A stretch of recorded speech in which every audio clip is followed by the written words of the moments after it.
Começando mais um review de Tokyo Revengers, dessa vez capítulo 260. Eu sei que você já tá muito animado. Esse capítulo veio mantendo a boa média que os capítulos recentes vêm tendo, justamente por trazer muita emoção. Muita coisa aconteceu, então senta aí, já solta o dedo no like e se prepara porque tem muita coisa boa acontecendo. Fala guerreiros, sejam bem-vindos ao Reino dos Mangás, eu sou o Renan e hoje é o dia, aquela terça-feira esperada. O dia que sai o review, o dia que sai o capítulo e muita coisa nova aconteceu. Eu sei que você tá bem hypado como eu, porque o nosso padre Taijuzão rezou a missa e colocou dois senhores para ajoelhar. Sim, ele conseguiu o que a gente já esperava, mas hoje a gente vai trazer em muitos detalhes. E também teve, né, óbvio, a grande luta que deve começar a qualquer momento. Colocamos frente a frente os líderes. Tudo isso neste capítulo de hoje, neste review. Só que antes disso eu preciso que você se inscreva e deixe o seu like, ele é muito importante para chegar cada vez mais longe. Então senta o dedão no like,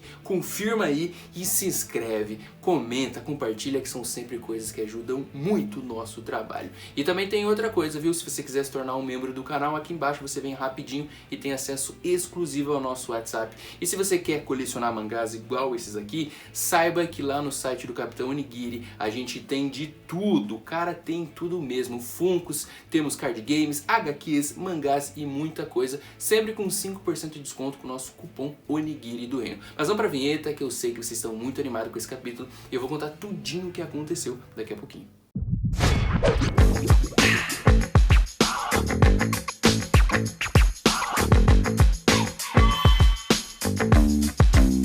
Começando então com o capítulo 260 em mãos. Esse capítulo foi chamado de O Confronto, justamente porque ele trouxe esse confronto lendário entre o líder da Black Dragons contra a dupla da primeira geração, aquele duo que nós sabemos que é lendário. Mas infelizmente eles têm seus prós, mas também tem seus contras que a gente vai acompanhar aqui hoje. O capítulo começou já a 200 por hora, o Benkei soltou aquela porrada na fuça do Taiju, o Taiju já foi obrigado a sentir o golpe e na sequência o Aka, com seu maior estilo Kung Fu boneco de poço, já chegou metendo aquele chutão no pescoço do Taiju. Lembram-se que a luta contra o Tyrannosaurus foi muito parecida, com o Aka e Benkei saindo na vantagem e depois acabou perdendo espaço. Só que a gente for comparar detalhe a detalhe, a gente vai ver que o Taiju conseguiu fazer até mais do que o Tyranno em certos aspectos. Mas tem um detalhezinho bem legal que eu vou comentar com vocês daqui a pouquinho, mais segura que vamos por partes, né? A gente viu ali o Aka chamando ele de bonzão, justamente porque o Taiju tava com a moral bem elevada. E o Taiju começa a sofrer. O Takemichi, inclusive, fica naquela posição, né? Putz, será que o Taiju vai aguentar? É a dupla da primeira geração. São dois caras extremamente poderosos que têm uma moral muito alta, têm uma história muito alta, não à toa porque eles são chamados de as lendas. Mas o Taiju fala, né, pro Takemichi, cara, não se preocupe comigo, vai atrás do Mike, deixa que eu resolvo essa bucha. Então vai lá, vai resolver o seu problema, porque afinal de contas o Taiju chegou justamente para ver esse grande confronto entre Hanagaki, Takemichi e Sano Manjiro. Essa luta entre dois líderes que todo mundo tá aguardando e até que tá demorando, mas ela deve acontecer mais rápido do que a gente imaginava. Com o Taiju ali preparado, soltou a deixa pro Takemichi partir, que ele vai dar conta, ele saiu em disparada na frente do Aka e Benkei. Só que nesse momento é muito interessante, pois aqueles antigos parceiros, que é o Inu e o Kokonoi, já estão muito preocupados com o que está acontecendo, porque o Taiju está levando a pior nesse começo de luta. E eles falam, tome cuidado, os caras são muito fortes, tem que tomar cuidado, os caras são lendários. O Kokonoi fala a mesma coisa, será que o Taiju vai conseguir? Ele está apanhando, ou seja, né, não é sempre que o Taijuzão apanha. A gente viu que ele resiste pra caramba, ele solta muitos golpes, mas ficar na desvantagem são pouquíssimas vezes que a gente presenciou isso. Principalmente agora contra uma dupla da primeira geração, adversários à altura, e eles têm um plano secreto, ou melhor, um golpe secreto que os dois já treinam muito. Esse ponto aqui em Tokyo Revengers eu sempre fico pensando, né? Os caras são mais velhos, ali no auge de 28, 30 anos, que se a gente parar pra pensar, é o auge mais ou menos do corpo humano, o máximo da sua força. Aqui em Tokyo Revengers eles são chamados de aposentados por chegarem nessa idade, sendo que os caras também têm uma academia, eles treinam treinam artes marciais com muita frequência. E mesmo assim, em Tokyo Revengers, eles não dão conta, mesmo sendo lendas. E aí, a preocupação dos dois, né, não aparece muito aqui. É mais a galera aparecendo com o Taiju. A Senju, inclusive, explica que eles estão para usar uma formação que é chamado de corrida em declive, como foi traduzido aqui pelos nossos amigos lá do Manga Livre. Esses golpes surgem justamente onde o Aka deveria usar sua velocidade para prender, restringir os movimentos do Taiju, e o Benkei, com a sua força bruta, chegaria justamente para derrubar, deixar o cara de cabeça no chão mesmo, para nocautear. Um golpe, inclusive, que a Senju fala que poderia levar até a morte, um golpe que foi feito para matar. Então, o Inui e o Kokonoi ficam mais apreensivos, o Takemichi a mesma coisa. E a Senju até pede, faz um pedido, Aka, Benkei, não façam isso, não sujem suas mãos.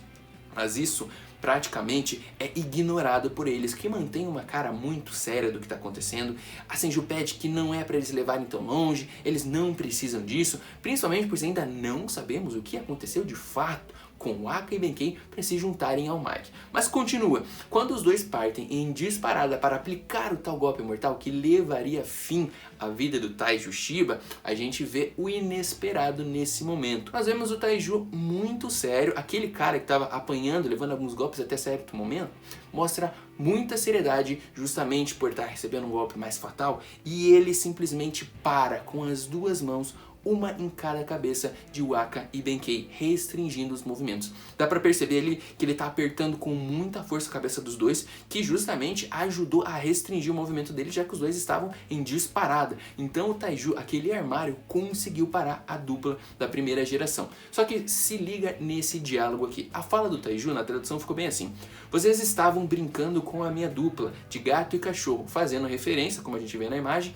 ao Inui e o Kokonoi. Inui, pra quem não sabe, o Inu seria o cachorro e o Kokonoi, esse Ko, na verdade só o final, o Kokonoi, né, seria pra Neko, que seria o gatinho, por isso essa referência, mostrando que o Taiju, apesar de toda essa postura de malvadão, ele tem um certo carinho pelos seus antigos subordinados. Só que aí a sequência, que é a luta de verdade, a gente vê que o Taiju tá muito forte. Esses anos que passaram mostraram que ele trouxe ainda mais força do que ele tinha, levando ele a um patamar lá em cima em Tokyo Revengers, nos top mais fortes, porque ele simplesmente, depois de agarrar um com cada mão, ele simplesmente esmagou os dois no chão. Foi nocaute certo, um golpe bem dado com uma mão, e com a outra, ao mesmo tempo, ele derrotou a dupla lendária, Aka e Benkei. Finalmente nós vimos o Taiju mostrando toda aquela força que a gente já tinha visto traços no arco da Black Dragons. Mas se você for lembrar bem, naquela época, mesmo ele derrotando vários caras da Toman, ele não chegava a nocautear de fato. Ele feria muito, feriu o Mitsuya, feriu o Takemichi, feriu o Hakai, e depois, o melhor golpe que ele teve, inclusive, foi contra o Mike, que se levantou. Agora sim, em poucos movimentos, a gente viu toda a força do Taiju Shiba nocauteando uma dupla de adversários muito forte. Se você parar pra pensar tudo o que aconteceu dentro dessa guerra final, você vai se lembrar que o Aka e Benkei tiveram mais dificuldade na vitória que eles tiveram contra o Inui e o Kokonoi do que o Taiju teve agora contra os dois, ou seja, mais uma luta 1 vezes 2, que dessa vez o Taiju saiu vencedor, mostrando que existe sim uma discrepância hoje entre a força do Taiju e dos dois, e isso é impagável. Inclusive a reação da Senju, que ficou tipo, uau, incrível, os caras não deram conta do Taiju, ela tinha certeza que os dois poderiam matá-lo, mas não, o Taiju os derrotou. Só que assim, o que dá a entender aqui, principalmente na presença, na postura mesmo do Taiju Shiba, onde ele tem uma outra frase, onde ele fala assim: ir tão longe nem fodendo, vocês não conseguem nem fazer isso direito. E isso aqui também abre uma margem pra gente pensar se realmente o Aka e Benkei, mesmo aplicando esse tal golpe mortal, estavam preparados para matar alguém. O que dá a entender aqui nessa frase do Taiju Shiba é que eles não tinham talvez a intenção de ir tão longe assim, o que pode sim ter facilitado ele de desarmar esse golpe, contra-atacar derrotando eles. O que eu acho bem provável, já que o Aka e Benkei não estão tendo essa postura de assassinos, então eles não indo com 100% para aplicar o golpe, deixou um pouco mais fácil para o Taiju derrotá-los. Pelo menos é a impressão que me passou aqui. Com os dois derrotados, é óbvio, o Taijuzão vira pra trás e manda o Takemichi ir, porque agora é com você. Aquele grande momento que todos esperamos, mais de 260 capítulos para esse confronto acontecer, mas não sem querer e agora também não por acaso.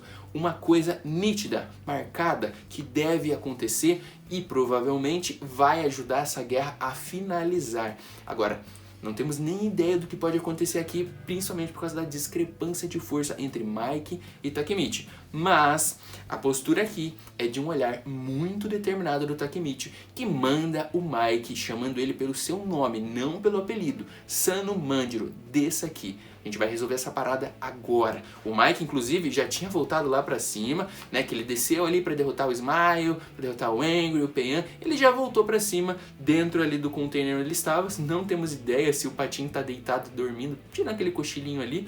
Mas o Mike tá lá em cima. Ele vai ser obrigado a descer e ele desce na próxima página. Os dois ficam frente a frente e o Mike, aquele olhar morto, solta aquela provocação de leve, né? Falando, tanto esforço, Takemichi, pra você terminar assim. Ou seja, o Mike já cravou a sua vitória. Ele tá totalmente confiante, cheio de si, que ele consegue derrotar o Takemichi. Afinal de contas, 99% de nós também acha que sim. Mas o Takemichi não vai se entregar tão fácil. Dessa vez ele tá preparado. Ele tá colocando a sua vida em risco. Não como na última vez contra o Terano, onde ele não pretendia enfrentar o Mike, ele só queria parar o Mike. Agora ele está totalmente preparado. A gente vai ver em prática a resistência do Takemichi, se ela realmente bate de frente com a resistência do Mike, já que em força o Mike é muito mais poderoso, ainda mais com o impulso negro ativo. A gente vê no olhar do Mike que isso tá ligado, o impulso tá on e o Takemichi vai ter muito trabalho. Mas se não fosse para ter trabalho, não teria graça, não é mesmo? Muita coisa pode acontecer. O like de você é muito importante. Se você ainda não deu, solta aqui embaixo, porque eu sei que o Takemichi vai precisar de toda a sua força. Se você está torcendo pro Takemichi, o seu like é muito importante pra gente, tipo uma Genkidama mesmo, dar o máximo de poder pro Takemichi conseguir enfrentar o Mike, porque é uma missão nada fácil, é uma missão ingrata, vamos falar a verdade. Nesse capítulo a gente ainda nem teve nada do Rama e também não tivemos nada da Senju de fato. Ela voltou, sim. Vocês acharam que eu não ia comentar nada, né? Eu falei muitas vezes que a Senju iria voltar. Ela voltou, mostrou que tá acordada, não tá cochilando, mas de fato lutando ainda não. Com essa luta entre Mike e Takemichi já programada, saiu o versus, os dois vão se enfrentar.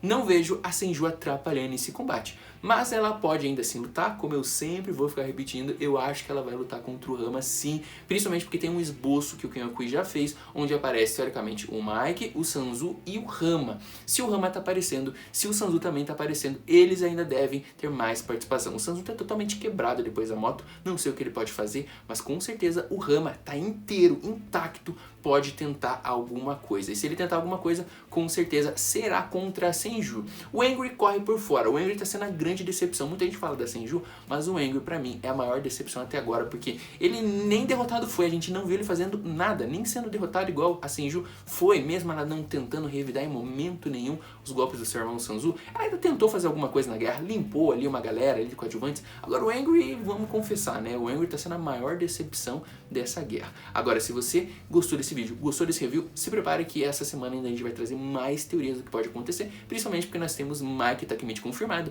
e o Taijuzão derrotou a dupla da primeira geração e tá agora com o espaço aberto. Quem sabe até ele não pode enfrentar o Rama. O que você acha? Ou o Sanzu vai se levantar com a sua espadinha e tentar aí buscar uma vingança contra o Taiju? Comenta aqui embaixo o que vocês acham, o que vocês acharam desse capítulo, que com certeza foi muito bom. A gente vai ficando por aqui, não antes de você deixar o seu like, e até o próximo vídeo. Valeu!